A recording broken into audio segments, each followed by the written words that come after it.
જો તમને તમારા દાદા દાદી ખરેખર વાલા છે અને તેમની ઉંમર 60 કે તેથી વધારે છે તો ફક્ત 10 જ રૂપિયામાં આ સિનિયર સિટીઝન કાર્ડ તમે બનાવી શકો છો।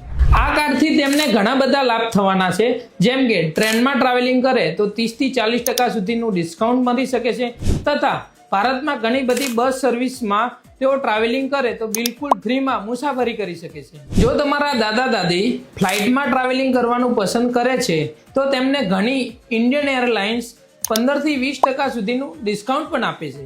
આ ઉપરાંત તેમનો પ્રાઇવેટ કે ગવર્મેન્ટ હોસ્પિટલમાં 5 લાખ સુધીનો ઈલાજ બિલકુલ ફ્રીમાં થઈ શકે છે। જો તેમની પાસે આ કાર્ડ હશે તો બેંક તેમને એફડી કે સેવિંગ એકાઉન્ટ ખાતા પર નોર્મલ કરતા વધારે વ્યાજ આપશે। આના સિવાય તેઓ ઇન્કમ ટેક્સ રિટર્ન ફાઇલ કરતા હોય તો તેમને ટેક્સમાં બેનિફિટ મળે છે તથા અન્ય ઘણા બધા ફાયદાઓ પણ મળી શકે છે। હવે આ કાર્ડ કેવી રીતે બનાવવું તેની ફૂલ પ્રોસેસ જાણવી હોય તો કોમેન્ટમાં લખો કાર્ડ, હું તમને પર્સનલી ફૂલ પ્રોસેસ ડીએમ કરી દઈશ। પણ હા, ડીએમ તેમને જ મળશે જેમને અમારા પેજને ફોલો કરેલું હશે।